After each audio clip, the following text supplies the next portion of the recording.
Sejam todos bem-vindos a mais um episódio do Pode Ser Franca. Esse podcast que é destinado a você, empreendedor, ou que sonha empreender, e a nós, clientes, para sabermos o que tem de melhor nesse Brasil, e agora eu digo mundo, gente, porque eu estou com um convidado internacional aqui. Estou muito feliz. Conheci no evento que teve na imersão Os Segredos do Sucesso. Ele estava lá, me agraciou com uma palavra tão incrível, me senti tão importante. Muito bom. E ele tá de passagem aqui em São Paulo. Eu falei, o quê? Não posso perdê-lo. Então, vamos chamá-lo aqui. Ele que é gestor de marketing, especialista em gestão de pessoas e projetos, morou por 23 anos fora do país e voltou agora, tá aqui mais ou menos 6 meses e veio com a missão de levar os melhores empresários daqui do Brasil para atuar com seus projetos lá na Europa. Então, recebam ele, Well Soares! Olá, seja muito tudo bem? Obrigado. É um prazer enorme estar aqui, de frente com a Gabi. Literalmente. De frente com a Gabi, é um prazer enorme. Fico muito grato pelo convite. Foi tudo muito rápido. Foi. Logo que cheguei naquela imersão, a gente se conectou no final daquela imersão e a partir daí só aconteceu, o convite veio e eu não pensei 2 vezes em aceitar. Então, pra mim é um enorme prazer estar aqui. Foi incrível, calhou a agenda, o encaixe da Vivi. Eu falei, Vivi, eu não posso perder ele, Vivi, dá um jeito. A Vivi muito solista, foi lá, arrumou um horário pra gente e deu certo, aqui estamos. Sim, eu disse pra minha irmã, vou ficar mais dias aqui, vou aproveitar mais São Paulo pra poder fazer parte dessa experiência. Porque é o meu primeiro podcast, né? Ai, gente, eu adoro ouvir isso, porque assim, ó, pra mim é incrível. Porque sempre o primeiro fica marcado. É verdade. Então eu vou estar marcada aí na cabeça do El. É verdade, pra mim tá sendo incrível, então é o primeiro de muitos. Muito né? bom. E foi muito engraçado, porque eu disse que você iria ser a primeira apresentadora que eu ia levar nas minhas palestras. Gente, ele profetizou, tá? É E verdade. eu vou mesmo, eu abro o seu evento, eu fecho, eu fico lá dentro, faço palestra, dou treinamento. Dorme lá. Durmo, o que você quiser, estarei lá. Ah, isso vai ser incrível. É a expectativa que eu tenho. Ai, que incrível. Ô, El, Sim. eu te chamei aqui não por acaso, claro. Você Sim. tem, assim, uma história de vida incrível. Eu fiquei impactada quando eu ouvi um pedacinho lá naquele Sim. evento. E conta pra gente quem é o El, como você começou essa trajetória toda, o que te fez morar 23 anos fora desse país. Conta aí, se apresenta Então, pro eu vou pessoal. contar. Então, prazer, o meu nome é Wellington, na realidade. Wellington, eu já estou íntima da licença. É verdade. Wellington Silva Soares, esse é o meu nome. É filho de Francisco Soares e José Soares, e irmão do Wesley Soares e Diane. Então, basicamente, eu saí de São Paulo com 3 anos de idade. Uau. E nós crescemos num lugar chamado Diadema. Os meus pais, eles são nordestinos, então eles saíram do Nordeste para ir para São Paulo em busca de melhores condições de vida. Sim. Então, quando eu completei 3 anos de idade, mais ou menos, foi quando eles decidiram ir para Portugal. Aí o meu pai, em 2000, foi para Portugal e a minha mãe foi em 2001 comigo e com o meu irmão. Olha que eu tenho um irmão corajosa. mais velho, é verdade, muito corajoso. Que legal. E aí nós fomos para Portugal, para a capital, que é a cidade de Lisboa. Onde nós, os 4, começamos a viver só num quarto. Uau. Então, nós fomos para um quarto só com uma cama, onde nós, os 4, dormíamos só numa cama.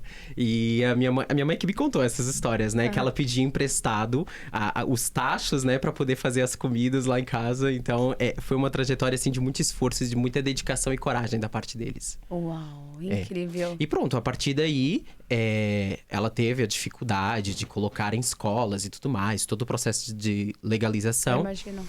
E pronto, e a partir daí ela conseguiu colocar nós na escola e a partir daí nós iniciamos a nossa trajetória a nível escolar e a nível profissional e tudo mais. Então, cresci lá com portugueses, com o sotaque português de Portugal e voltar aqui e trazer o sotaque português do Brasil é a minha realidade.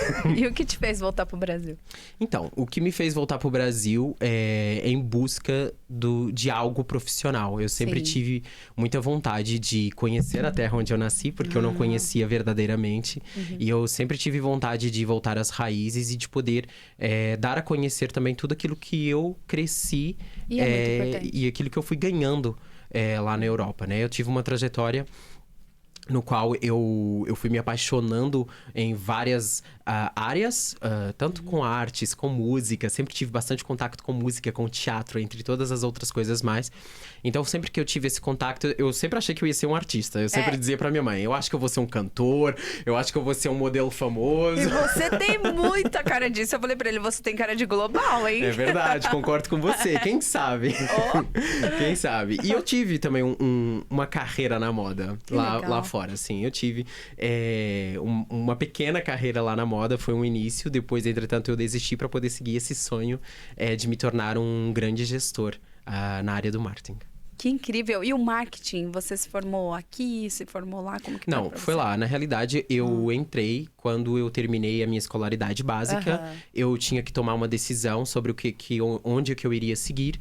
E eu escolhi seguir o Instituto Técnico Profissional na área de gestão e administração de empresas. Sim. Porque eu tinha essa paixão já, sempre sonhava também em ser empresário e tudo mais. E os meus pais também colocaram um pouco dessa pressão em mim. Eu acho que você seria um bom empresário. Você tem cara de empresário. Tem mesmo. Aí eu fui acreditando nisso e eu acabei entrando sem expectativa nenhuma. E dentro desse curso eu fui me apaixonando pelo marketing. Porque era o único momento em que eu me sentia livre, criativo e no qual eu conseguia colocar toda a minha energia e toda a minha disposição naquilo que realmente eu tinha aprendido. Só que eu olhava para todos os meus colegas e eu dizia assim, cara, eu não tenho nada a ver com essas pessoas, porque no sentido de que parecia que elas tinham nascido para ficar no escritório fechadas, mexendo no computador. E eu não, eu amo comunicar, eu amo rir, eu amo brincar. Dá para perceber. É verdade.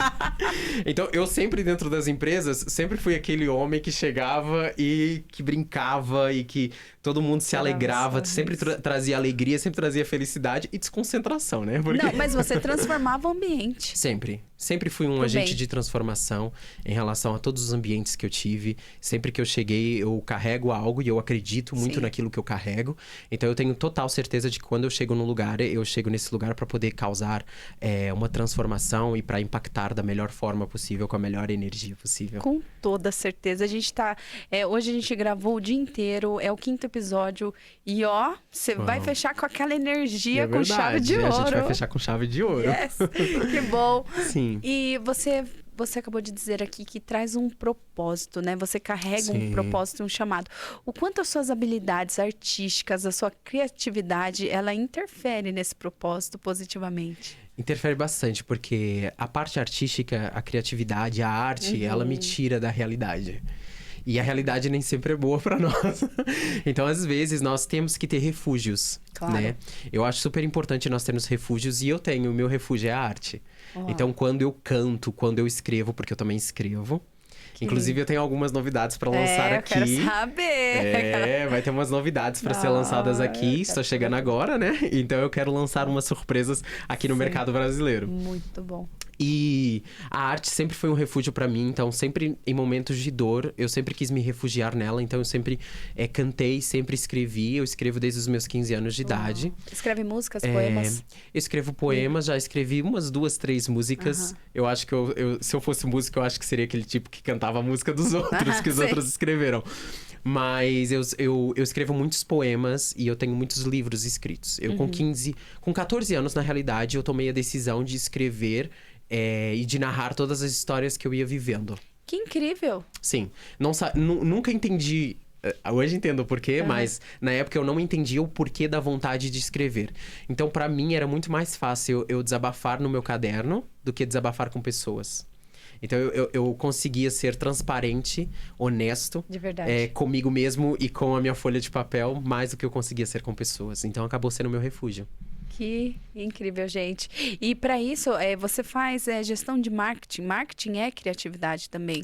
É como você falou, eu não me vi igual a eles. Então, eu acredito que interfere muito também na sua inspiração, criatividade. Sim, bastante. Em todos os projetos que eu realizei, eu já realizei mais de 19 projetos, tanto com multinacionais e empresas nacionais. E fui premiado por uma multinacional com um dos melhores projetos em 2018 e 2019 na PwC. Que incrível, Sim, parabéns! Obrigado, estou muito feliz. Foi uma consultoria no qual eu dediquei um trabalho, assim, excelente, porque eu trabalho com excelência, mas eu me dediquei imenso e eu acreditei muito nesse projeto. E eu criei um projeto de retenção de talento e responsabilidade social. Então foi um projeto bastante ambicioso e foi um projeto no qual eu me senti assim muito realizado.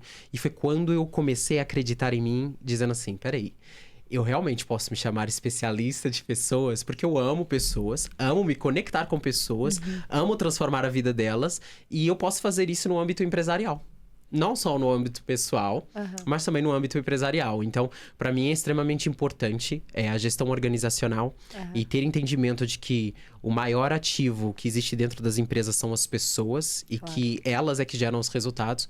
Então, quando eu estou focado nas pessoas, aí sim eu vou gerar bons resultados. Que incrível. E você traz esses treinamentos também para as empresas? Eu trago esses treinamentos para a empresa, né? Eu faço esse trabalho de consultoria, sou gestor de marketing e consultor, né? Tanto na área de projetos de marketing, como também faço mentorias e faço treinamentos. Entendeu? Então eu faço treinamentos específicos para empresas e para as pessoas eu realizo mentorias. Que incrível. E você tem o dom da comunicação. E a comunicação, ela abre portas e a comunicação também faz a pessoa entender realmente o que precisa ser feito numa empresa com processos claros, definidos. Sim. E uma das maiores dificuldades do comerciante, que é o povo que eu me comunico, né? Porque eu vim do comércio, é essa de se fazer claro com o outro.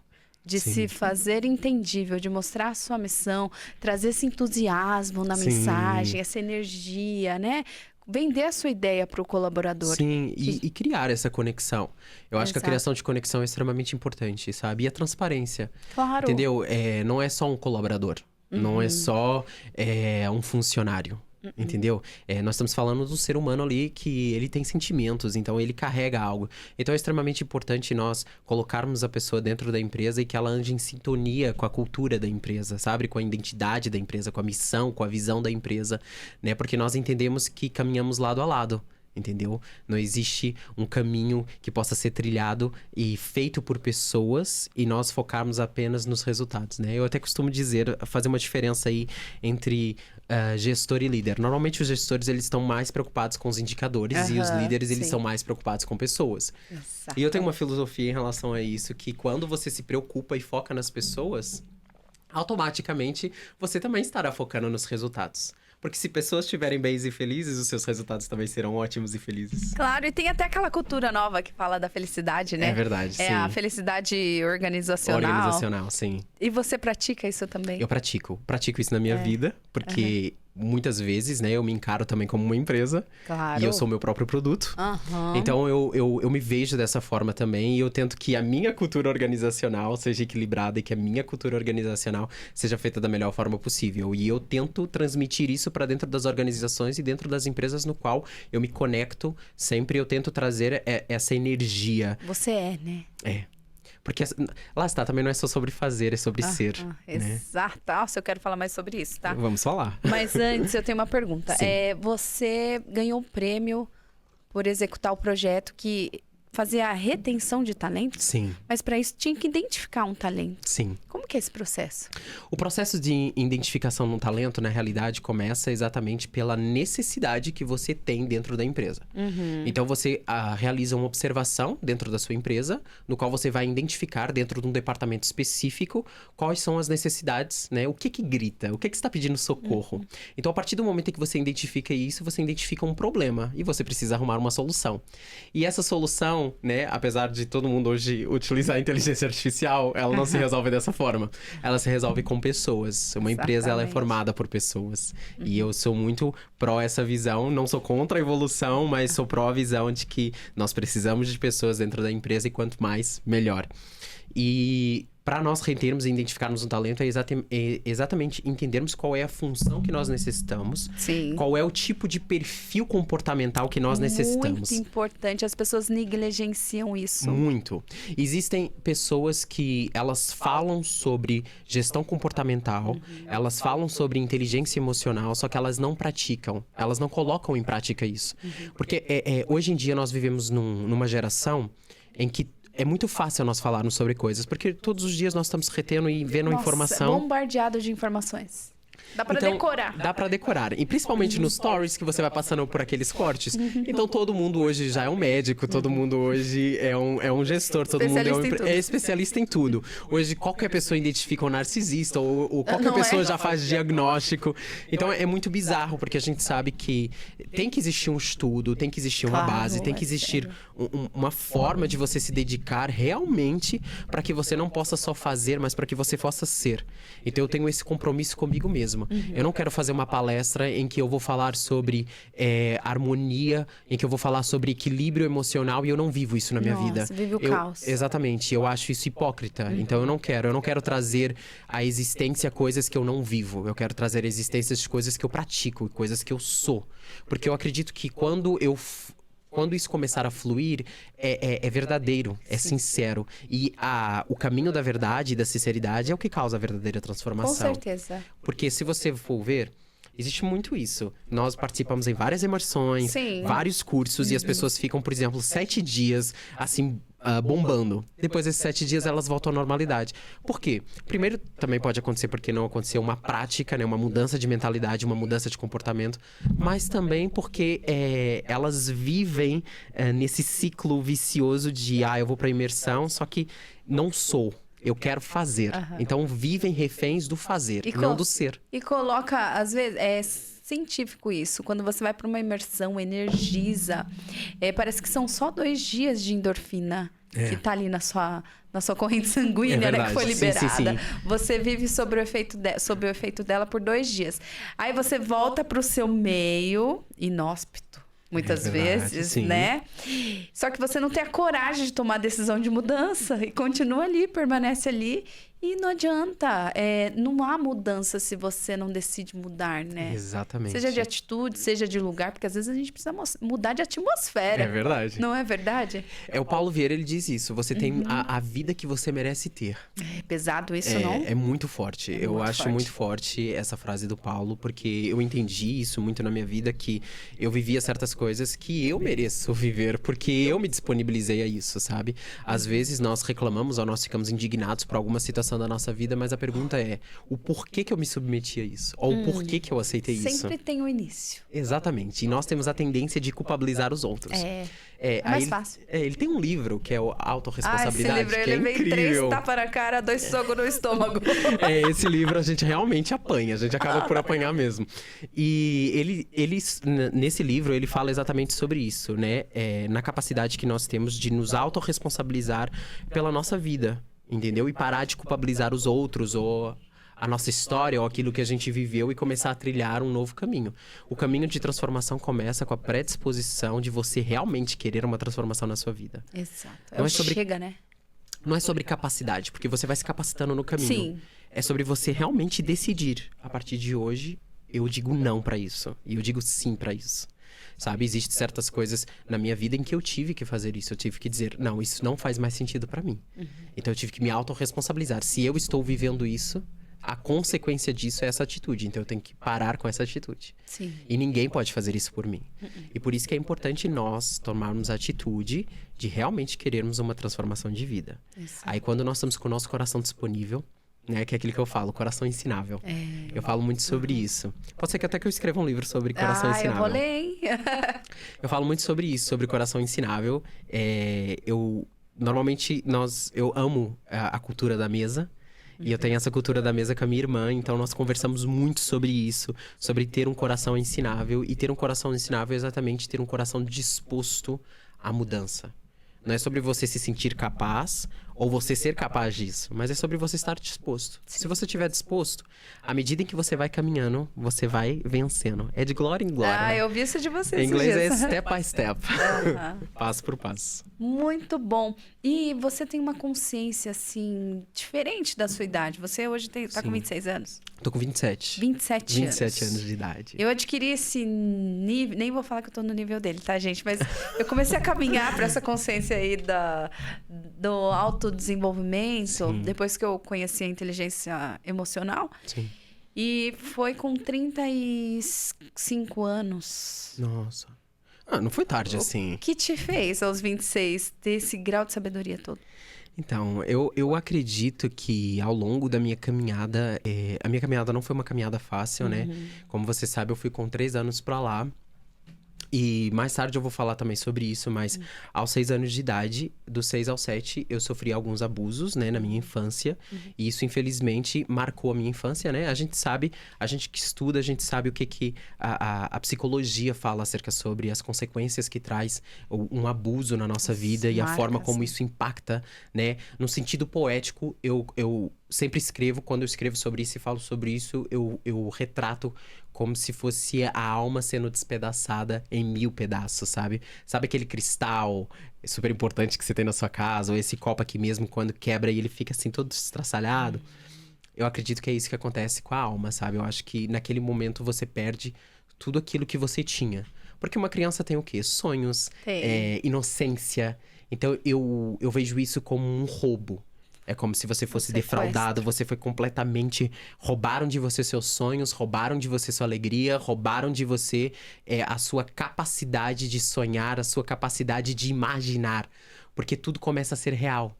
Então você já deixa de viver naquele mundo imaginário. Aquele mundo imaginário deixa de existir, sabe? E em fase adulta, eu lembro que eu começava a ir ia a alguns parques, eu passava por alguns parques e eu via crianças brincando. E aquilo me emocionava muito e mexia muito comigo, porque eu dizia... Poxa, eu queria tanto ter vivido essa inocência, eu queria tanto ter vivido essa alegria. Eu queria tanto ter tido esse mundo imaginário e eu não tive porque me foi tirado. Entendeu? E isso marcou, assim, a minha alma de uma forma, assim, tremenda. E no entanto, que eu não conseguia falar sobre isso. Sim. Depois, à medida do tempo que eu fui tratando, que eu fui curando isso em mim. E hoje, pra mim, eu falo abertamente sobre isso. Até porque, pra mim, eu sou um canal de cura. Claro, eu sou um canal de transformação. E pra mim é extremamente importante falar sobre esse tema. tema. Mostrar que é possível ressignificar essa dor tão tremenda. E foi sozinho? Teve ajuda da espiritualidade? Como que foi? Teve ajuda da espiritualidade.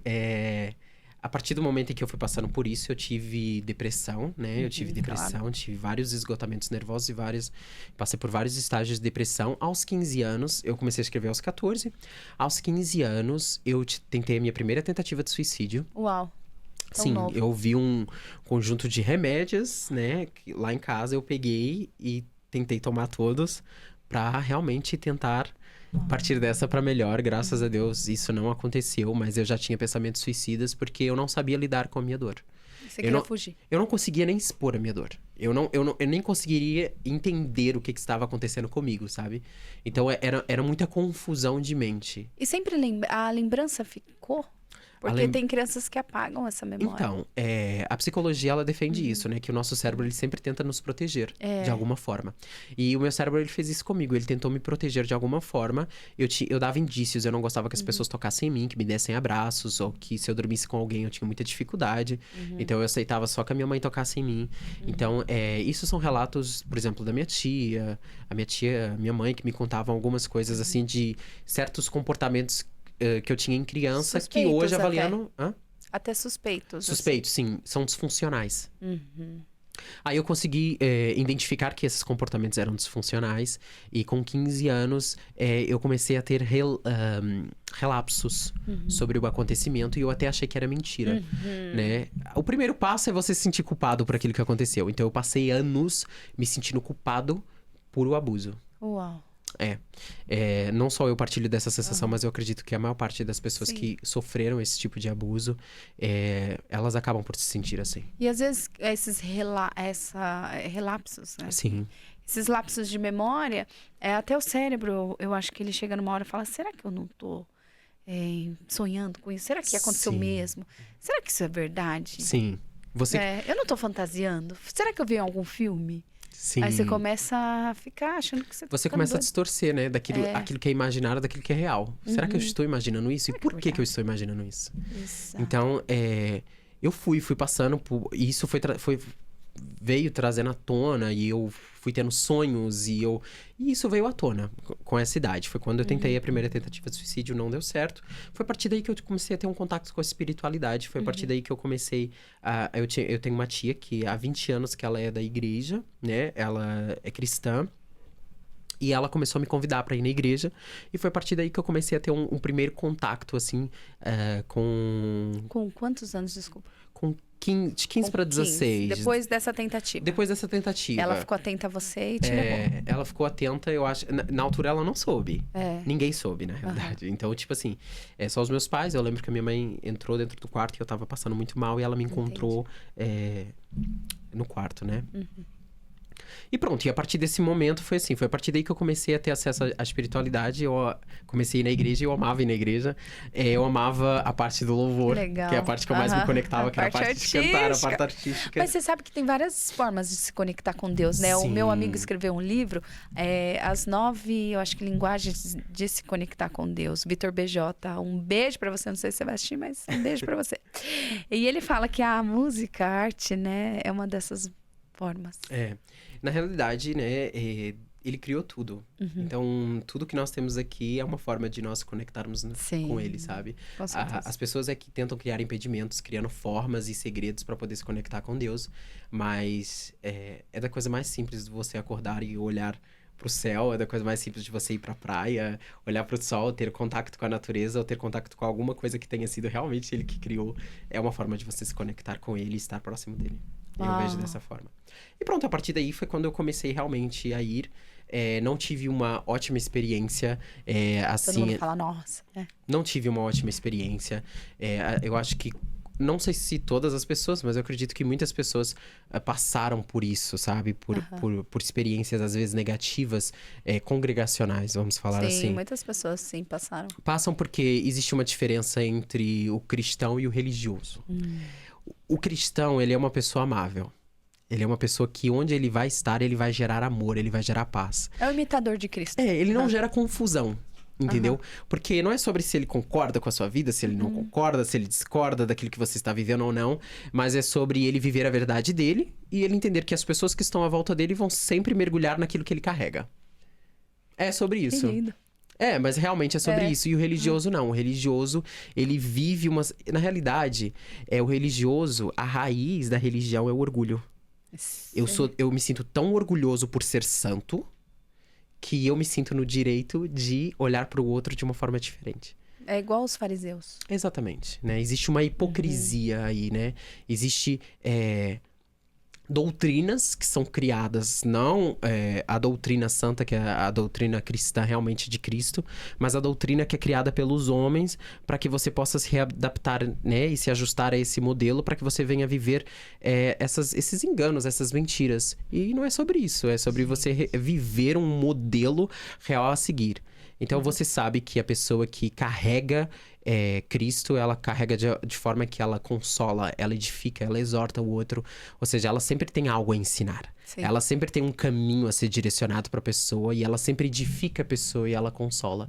E fica assim de recado para as pessoas que estão assistindo a gente que realmente, se você receber de alguma pessoa algo que não venha a exortar, edificar ou consolar você, não receba. Porque realmente não faz sentido e essa pessoa, ela mente naquilo que ela carrega.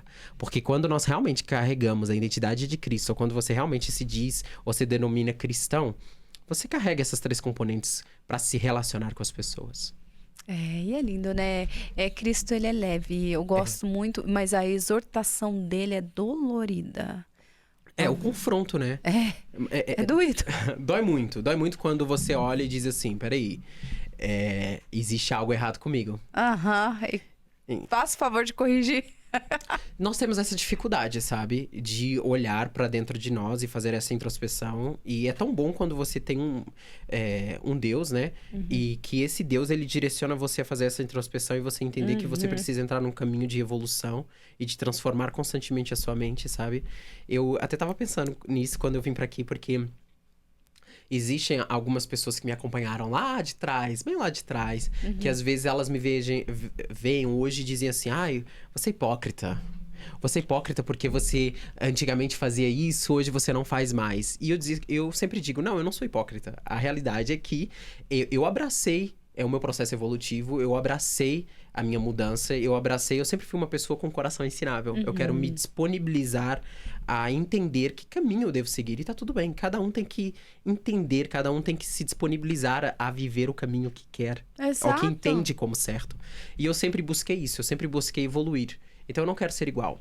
Então, se daqui a um ano a gente estiver aqui conversando de novo e eu não estiver igual, pra mim é algo incrível.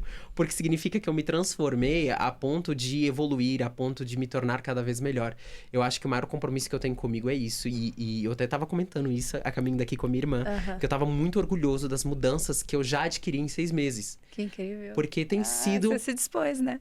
Eu me dispus. Então, eu tenho evoluído cada vez mais e tenho aberto o meu coração, tenho aberto a minha mente pro ensinamento. Eu costumo dizer que a sabedoria, um dos princípios da sabedoria é ter a disponibilidade de você estar num constante caminho de aprendizagem. Eu sempre digo isso. Porque esse constante caminho de aprendizagem é onde você vai adquirir aquilo que você precisa para você caminhar, aquilo que você precisa para você avançar. E quando você acha que sabe tudo, ou quando você é orgulhoso a ponto de dizer, não, essa é a minha vida, eu sou assim e acabou. Você, além de estar sendo extremamente orgulhoso, você não está sendo sábio nem minimamente inteligente. Não. Porque você não se disponibiliza a aprender. Você não entra num processo evolutivo. Então você acaba por ficar estagnado, que é aquele tipo de pessoas que a gente às vezes convive que diz assim, eu sou assim, você tem que me aceitar. Eu falo assim, você tem que me aceitar. Você vai ter que me engolir. Eu sou desse jeito e acabou. Não é assim, né? É uma pessoa que, pelo menos que eu gosto de conviver, é uma pessoa que sempre abraça a mudança. E essas pessoas, eu já fui essa pessoa, tá? Cai em tanto processo doloroso pra falar, tá bom, vai, o que eu tenho que aprender com isso? Porque o que a gente faz sempre, né? O que eu fazia muito era fugir de dor. E agora, quando vem a dor, eu olho pra ela e falo, ai, tá bom, vai, dor, o que você quer me dizer agora? Porque a dor é inevitável. É verdade. Né? Eu não fico sofrendo por ela mais. Mas é inevitável passar e molda nosso caráter, né? Sim, eu sempre digo que as pessoas, elas não aceitam isso, mas isso é uma realidade. A dor e a tristeza faz tão parte da vida quanto a alegria. Claro. Entendeu? Não é legal que a gente ande em tristeza. Não, sim. Né? Até porque o fruto do espírito é alegria, não tristeza. Então, e esse fruto, ele vem exatamente pra combater isso, pra combater a tristeza. Mas ela vai fazer parte da sua vida. Claro É a mesma coisa que a chuva. Entendeu? Eu estava na Bélgica, que é um país extremamente chuvoso. Nossa, como é viver num país assim, meio cinza? Então, é uma loucura. É um país extremamente cinzento, extremamente frio, né? Chove muito, é um país muito, muito fechado. Eu sou muito adaptável, eu costumo dizer que é o efeito camaleão. Onde eu estou, eu me adapto. Mas são pessoas mais fechadas, são pessoas mais frias. Então, você tem que investir mais tempo para poder, né, ter amizades de qualidade, para poder ter umas trocas legais e bacanas com eles lá, porque eles acabam por ser um pouco mais fechados nesse sentido. Eu achei interessante. Mas são extremamente fiéis, são pessoas extremamente dedicadas também. Então eu aprendi muito, a Bélgica me ensinou muito sobre excelência e dedicação. Uau. Então eles praticam muito isso, a excelência e a dedicação. E legal, você falou, investir mais tempo. É exatamente o que as pessoas não querem fazer, né? Elas não querem se disponibilizar. Não tô afim de investir nessa isso. relação. Não tô afim de investir meu tempo com isso. E aí tudo fica muito descartável, não? Fica tudo muito... É tudo muito rápido hoje, né? É o tal fast food. Relacionamentos fast food. Meu Deus. Conversas fast food, né? A conversa, ela não tem início, meio e fim. Não. As pessoas, elas não estão mais disponíveis a ouvir o outro. 2.0. É 2.0. E é isso, era como eu tava te falando. Aí, lá na Bélgica tem esse clima frio e gelado. E o Rio de Janeiro, calor, praia, maravilha, né? Você tá no Rio hoje, Eu tô no Rio. Sou totalmente apaixonado pro Rio. Eu tô toda hora dizendo pra minha irmã, olha, eu acho que eu nasci pra viver nesse lugar. Nossa, ele também tem a cara do Rio, né? Ele tem a cara de tudo que é bom nessa vida. Ela também diz isso. Mas E ela já estava no Rio, foi ela que me apresentou o Rio, então foi incrível pra mim. Ela não é muito praiana, então ela não é muito de ir pra praia. Então, dá pra perceber, ela é bem branquinha, ela é bem gente. branquinha. E eu obrigava ela a ir pra praia comigo, então ela ia toda vez comigo pra praia. Então é muito incrível. Eu amo a graça que o Rio tem, a alegria que o Rio tem, sabe? É incrível, sabe? A energia que o Rio carrega é surreal. Então, é uma energia de acreditar que vai ficar melhor. Sim. As pessoas, elas se cuidam, né? Tem essa Sim. cultura de se cuidar. Muito, muito. A cultura lá da beleza, do corpo. Então, acaba por ser uma esperança também, né? Sim. Eu tô aqui mexendo no microfone toda hora. E como surgiu esse amor? Dá uma rosqueadinha aí. Aqui? Esse amor por... Isso. esse amor por pessoas. Você ia falar alguma coisa da Bélgica, eu te cortei. A gente fala sobre tantas coisas. Tem muita coisa pra mas falar. vocês vão entendendo, tá? É só ir juntando as peças que no final vai dar. Né? Tá dando, né?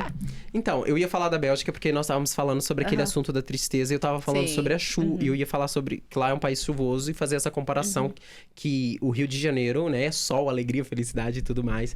Mas eu, quando cheguei na Bélgica e me deparei com um ambiente tão sombrio... Inóspito.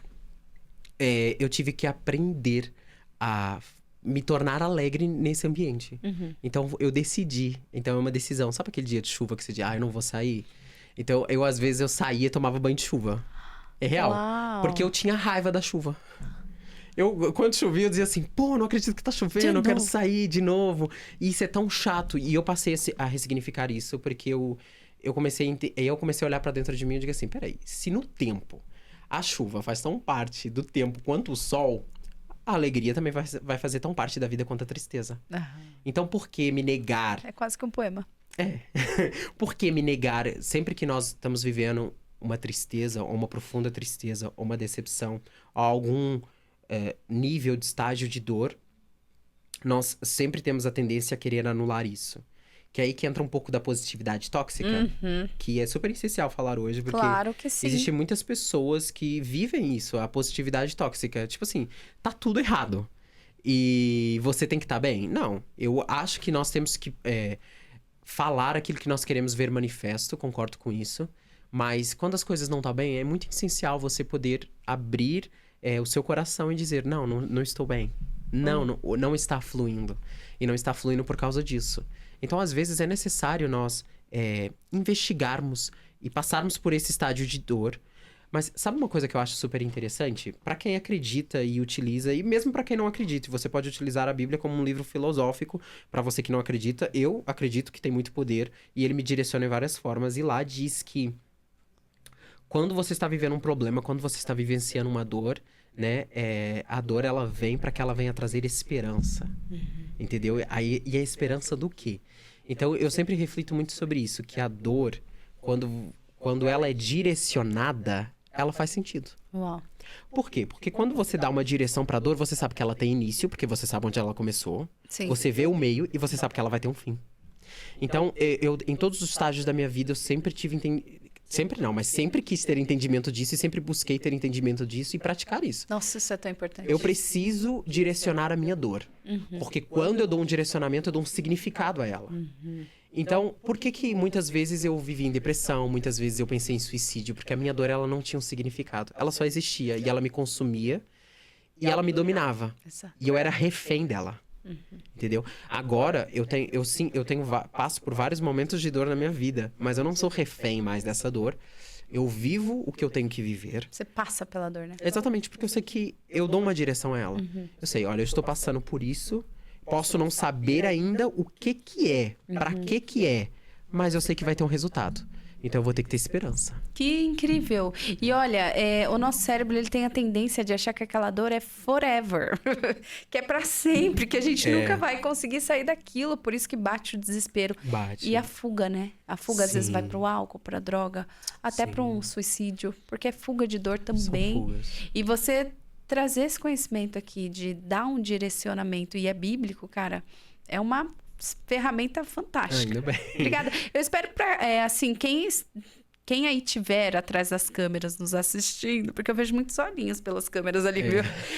Anota, gente, pega o papel e a caneta, porque tem bastante ensinamento aqui. Ou volta, tá? Porque tem tanta coisa aqui importante pra ouvir. Tá verdade, incrível. já vai escrevendo, vai anotando que tem muita coisa ainda pra falar. E já compartilha, aperta o joinha lá, Sim. ativa o sininho pros próximos também, manda seu comentário que ó, o El vai responder, né, El? Sim, eu vou responder aqui também.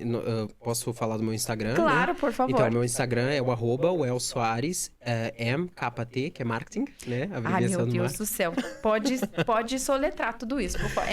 Então, seria o underline? Não sei. @well, né? WELL, Soares, Tá. que todo mundo sabe escrever, e MKT. Tá. MKT. Gente, ele fala muito bonito, cara. Tá vou te levar pra minha casa, hein? Pode levar. Faz um ótimo jantar que eu vou amar. Eu amo comer. Sua irmã tá convidada, não sei se seu cunhado tá convidado também. Tá ótimo, perfeito. Muito bom. Vou levar a família inteira, então. Com certeza. Você é casado aqui no Brasil? Não, sou solteiro. Mas, peraí, gente, eu não vou falar bobeira, mas eu vi algo no seu Instagram. Ah, era minha tia. Tá de brincadeira. Todo mundo pensou, né? Porque a gente tem essa relação super próxima e ela tava me dando um beijo no rosto e Ela a gente é tava. novíssima. Ela é novíssima. Então, mas não foi só você que Eu pensou. tinha certeza que o moço era casado. Eu falei, peraí, gente, ele é casado. Já ia avisar as internautas aí. Não, sou solteiro, então. Então fiquem felizes novamente. Se alguém ficou triste, já dá pra ficar feliz. Eu fiquei pena, casado. Não, mas sou solteiro e. Mas todo mundo pensa que eu sou, ou até minha irmã, às vezes, né? Eu tô do lado dela e diz assim, ai, que casal bonito. E eu, é casal de irmãos, né? Porque. Ah, sim. Aí, sempre pensam, né? Porque eu também sou muito carinhoso, sou muito amável. Então, sou muito amado pela minha Você é muito família. entusiasmada. Sou- É gostoso receber isso das pessoas. Eu celebro as pessoas, eu celebro o amor, sabe? Sempre que eu estou com as pessoas, eu gosto de celebrar isso e gosto de demonstrar afeto.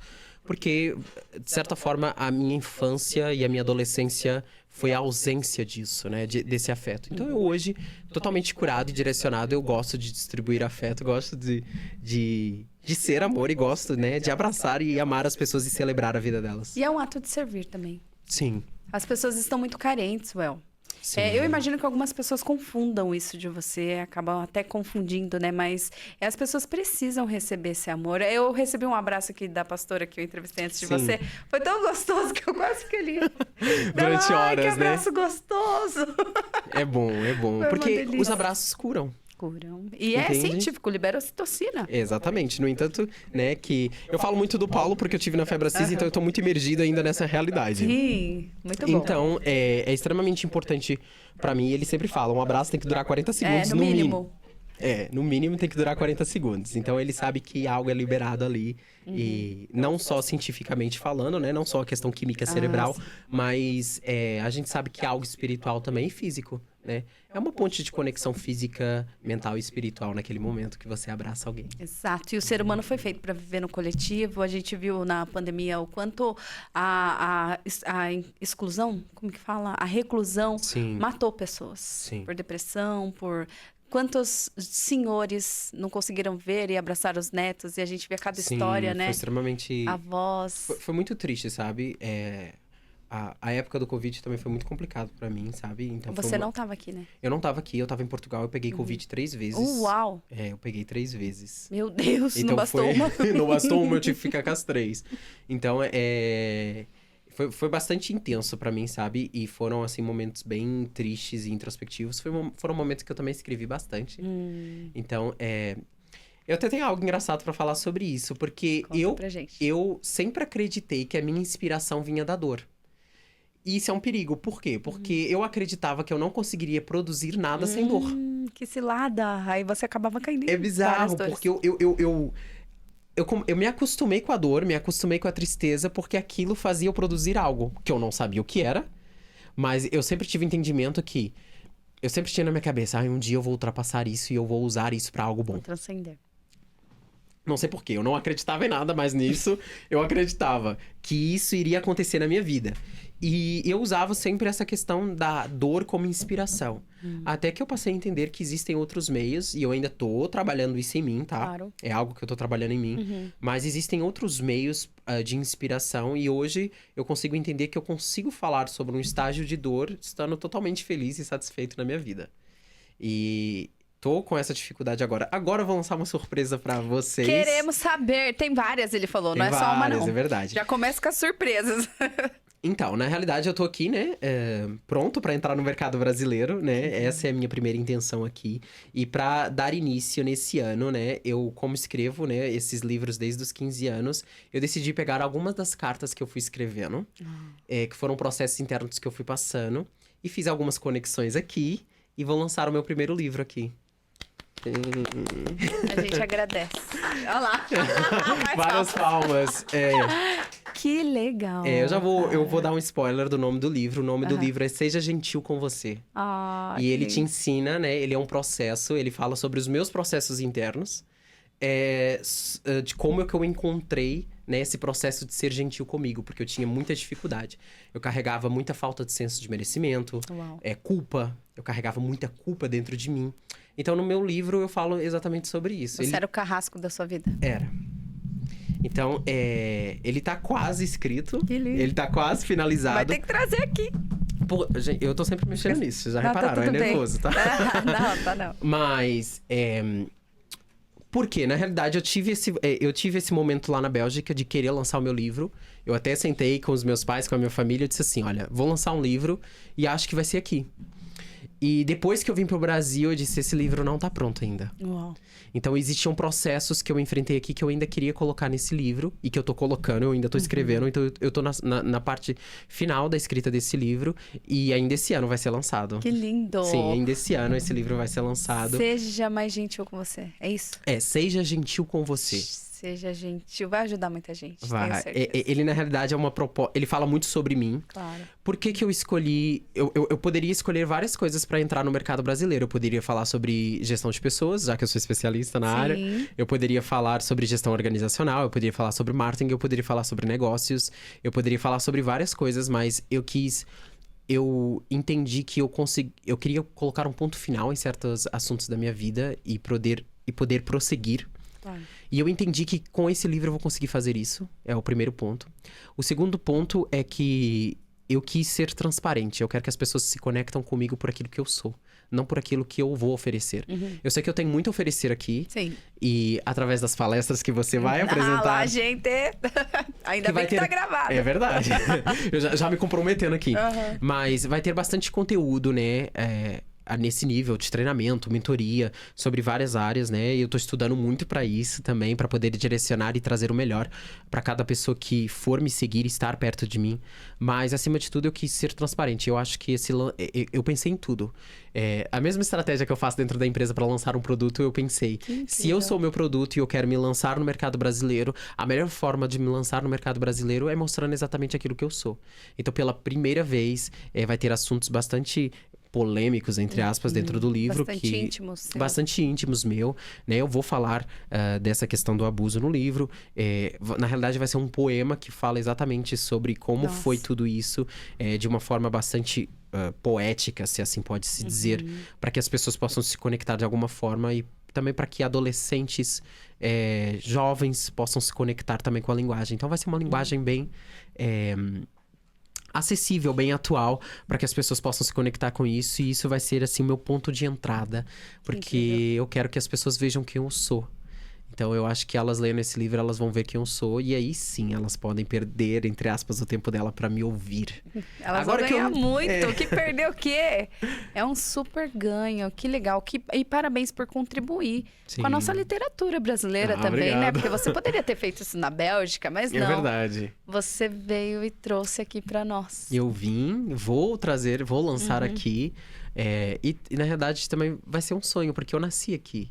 Aí eu fui pra fora pra me formar, pra me especializar, e agora eu estou aqui de volta. Então, eu quero contribuir de alguma forma pro meu país. Certeza. Então, poder lançar esse livro aqui vai ser uma realização pessoal. E também poder internacionalizar ele, levar ele pra lá de uma forma diferente, num impacto diferente, vai ser muito importante pra mim. Nossa! Porque, sim, já tem estratégia de lançamento pra lá pra fora também. Claro, né, gente? Ele é especialista, dá licença.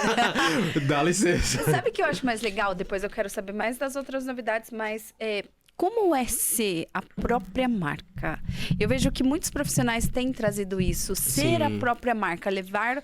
igual Pode Ser Franca. É um podcast que leva o meu nome, mas ele é uma marca diferente de mim. Sim. Agora, você ser o seu próprio produto, como é isso? Então, ser o meu próprio produto é extremamente desafiador. Porque eu costumo fazer uma divisão. A divisão no sentido humano, né? Porque eu não posso deixar de me humanizar sendo um produto. Mas eu tenho um outro lado, né? Que é o lado em que eu foco realmente naquilo que eu tenho que oferecer e naquilo que eu tenho que entregar.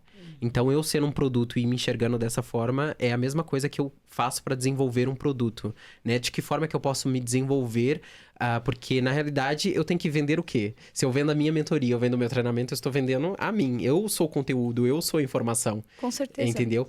Então, eu sendo esse produto, eu sendo a minha própria empresa, eu faço exatamente a mesma gestão que eu faço dentro de uma empresa, eu faço dentro de mim, nesse caso, me apresentando como produto. Então, eu tenho um conjunto de estratégias em que elas, né, elas são baseadas exatamente de que forma que eu vou comunicar esse produto ao mercado. De que forma que eu vou, como eu fiz aqui, de que forma que eu vou me apresentar ao mercado brasileiro. Nada melhor do que um podcast. Ai, gente, o meu não tem nada melhor mesmo.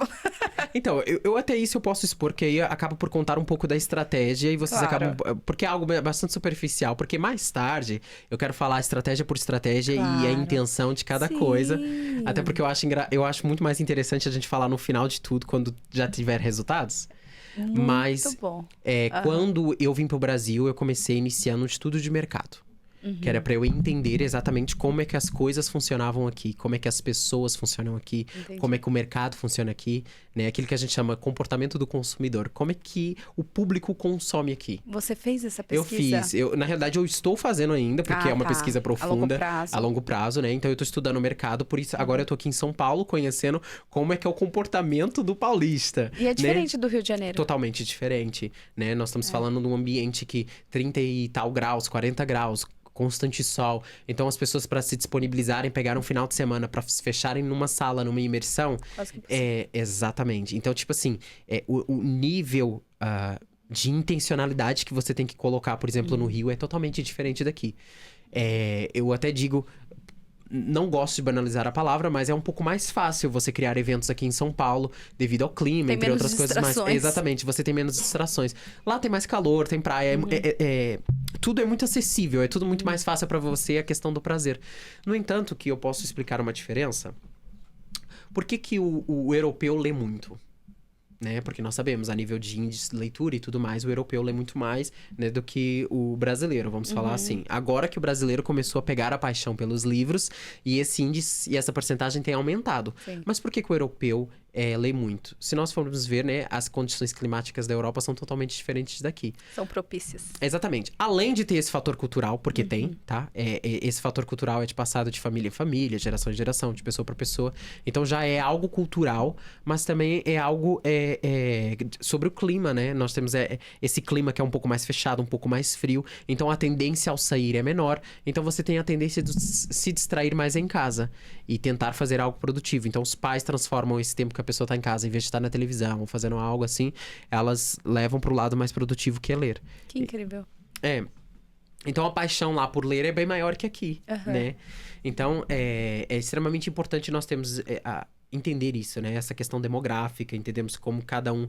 Só para as pessoas entenderem, as empresas, né? Os empresários que estão me vendo... Que tem que ficar atento, sim. Tem que ficar extremamente atentos, né? E estudos de mercado são extremamente interessantes. E análises comportamentais de como o consumidor consome, né? Exato. O perfil do consumidor, o comportamento do consumidor é extremamente... Eu já falando assim, em termos mais técnicos e analíticos.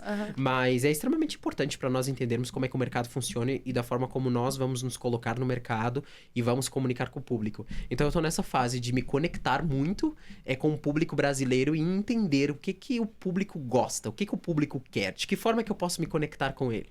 Que incrível. Você está fazendo um trabalho para o outro, não para você. É o seu trabalho desenvolvido para o outro. Então você precisa entender isso. Eu preciso entender o outro. E por isso, eu digo, a melhor forma de me lançar no mercado brasileiro é exatamente lançando um livro.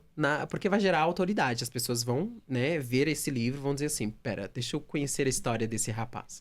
Se esse livro chegar às mãos delas, eu acredito que vai chegar. Com certeza. E também não só, eu também estou ensinando, eu estou entregando algo, né? Eu estou falando sobre a minha vida, sobre as minhas vivências, sobre as minhas experiências. Mas o livro ele é dividido por processos. E à medida que você vai lendo esses processos, ele é um convite para que você entre neles. Então, vai ser... isso vai acontecer, de você estar lendo um livro e você iniciar um processo interno. E você dizer, incrível. cara, por que eu tô passando por isso? Por que eu tô pensando nisso? Porque você vai ser exposto. O livro, ele vai te expor. Peraí, eu tenho essa dor?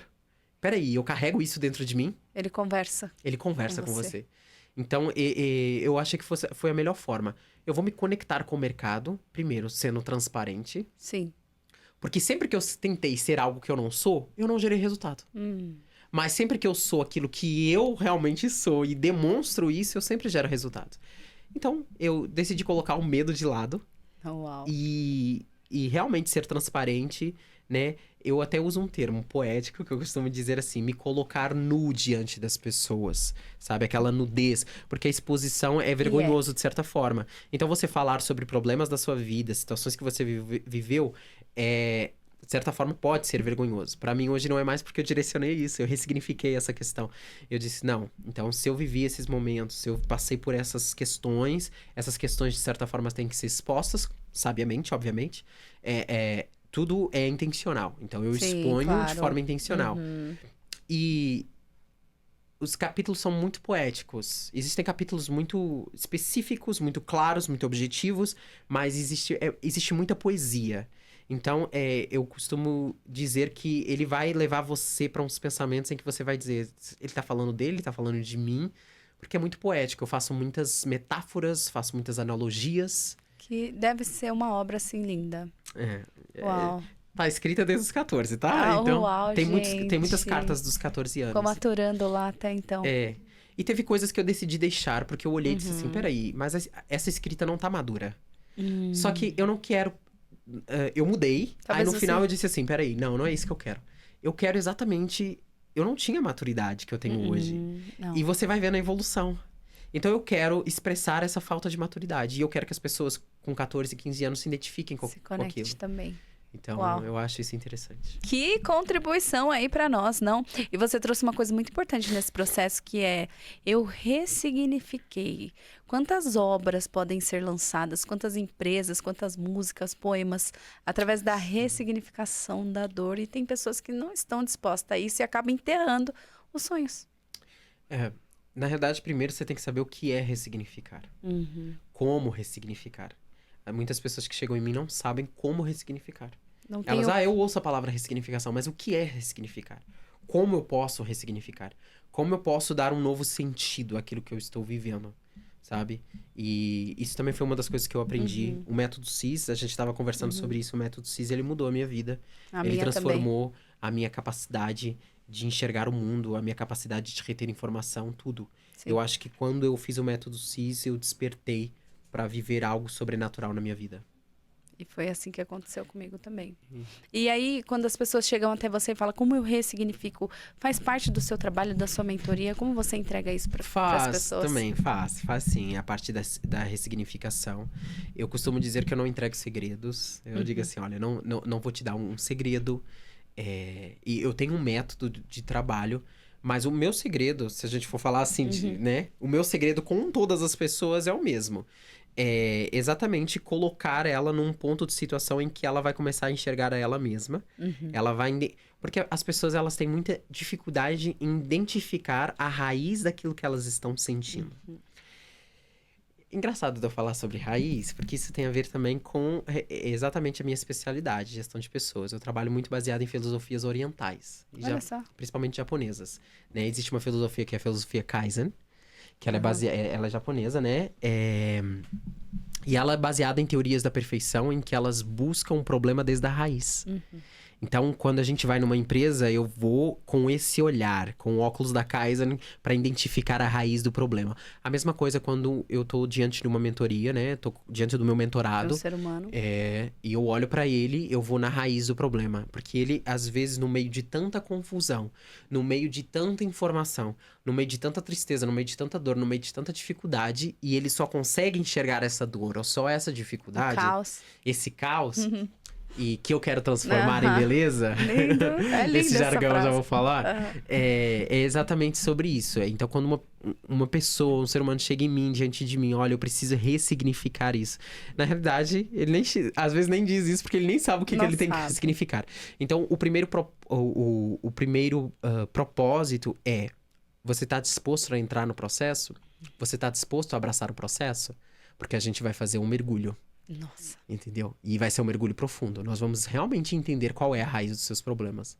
Por exemplo, quando eu falei sobre a santidade, aquela pessoa que é extremamente religiosa e que quer obrigar as pessoas a andar exatamente naquilo que ela idealizou e que ela se acha santa e que acredita e tudo mais. E eu falei que a raiz era o orgulho. E o porquê. E as pessoas às vezes não identificam o que é o orgulho. Sim. Eu me sinto tão santo, eu me sinto tão melhor, né? Eu caminhei pra isso, eu busquei por isso. É mas não mérito meu. É mérito meu, né? E não sabem que a raiz da religiosidade é o orgulho. Assim como a raiz de muitas dores que você tem, pode ser isso. Por exemplo, a raiz... Tipo assim, a minha ausência, às vezes, familiar. Qual é a raiz da minha ausência familiar? O que causou a minha ausência familiar? Entendeu? A raiz foi a disfunção do meu relacionamento com o pai? A disfunção da forma como eu cresci? O resultado do abuso? Então, nossa, isso tem que ser pesquisado. Entendi. Entendeu? Me dá muito medo hoje em dia pessoas que se denominam... eu não sou contra você buscar conhecimento, mas que você realmente saiba... cuidar de pessoas. Que você olhe pra si primeiro. Sim, não pegue pessoas que você não vai saber cuidar, sabe? Porque eu costumo dizer, existem métodos e existem provas científicas para você cuidar de alguém, sabe? Não é simplesmente eu chegar e eu vou cuidar com a experiência que eu tenho. Não. Existem traumas profundos, existem traumas que estão enraizados e que você vai ter que ensinar aquela pessoa um novo estilo de vida. Você vai ter que ensinar aquela pessoa a entrar ambiência, ecossistema, entre outras coisas. Leituras, são vários pontos, né?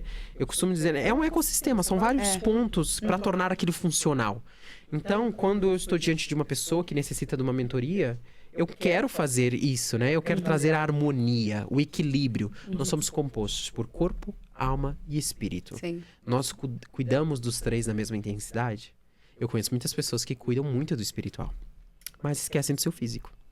Eu conheço muitas pessoas que cuidam muito do seu físico, mas esquecem da sua alma. Exato. Então, tem que existir uma harmonia, entendeu? E eu trabalho sobre essa harmonia. Eu trabalho exatamente sobre... Vamos trabalhar a questão física, vamos trabalhar a questão mental de alma, sentimento, e vamos trabalhar a questão espiritual. Uau, que incrível!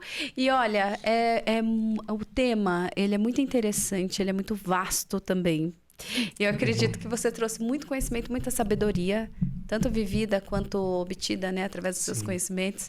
E a gente se agraciou com esse conteúdo todo, só que o nosso tempo acabou. É verdade. Chegamos ao fim. Reloginho tá ali, e eu gostaria que você passasse uma mensagem final para quem está aqui te assistindo, nos assistindo. Sim, então, a mensagem final é que o meu lema de vida é que eu transformo o caos, né? Eu transformo o caos em beleza. Então, tudo aquilo que eu toco, eu transformo em beleza. Então, sempre que alguém chega até mim e pergunta qual é a minha missão de vida, é exatamente transformar o seu caos em beleza, porque eu transformei o meu caos em beleza. Muito bom. E como que eu te encontro novamente nas redes sociais? Então, você pode me encontrar, né? Que é a rede onde eu tô mais presente atualmente é o Instagram. Então, você pode @welsoaresmkt. Então, Soares MKT, né? Que é Martin, a abreviação de Martin. É a forma como você pode me encontrar e através daí você pode me enviar mensagem que eu vou te responder e trocamos o WhatsApp se necessário for. Muito bem, muito obrigada pela sua presença, por ter aceitado meu convite. Assim, eu tô muito feliz, aprendi muito e eu espero que você também tenha aprendido. Eu posso fazer agradecimento bem Claro rápido? Que pode. Então, eu quero agradecer a minha mãe, Francisca. Que bonitinha, parece o show da Xuxa. Parece o show da Xuxa. Eu quero realmente agradecer a minha mãe, quero agradecer o meu pai que me tornaram esse homem que eu sou hoje. Eu sou realmente muito grato a ele. Quero enviar um beijo pro meu irmão Wesley, pra minha tia Maria, que são pessoas... Eu amo a minha família e pra mim eles são o primordial. Então, pra mim é essencial agradecer eles. Agradeço a você, agradeço a Anne, agradeço também ao Marcelo, meu mentor, entendeu? Hoje eu estou caminhando nessa direção, você conheceu o Marcelo. O Marcelo é um ótimo mentor, agradeço ao Camilo. Então, agradeço a todas as pessoas que me fizeram estar aqui hoje. E eu agradeço a todos que nos conectaram também através daquele evento lindo, Os Segredos do Sucesso. Sim, foi o Emerson. Exato. A Elaine. Todos. O Marcelo, foi muito bom. Muito bom. Então, Obrigado. gente, um beijo. Até o próximo Pode Ser Franca. Obrigado. Nos vemos por aí. Até. Tchau. Tchau.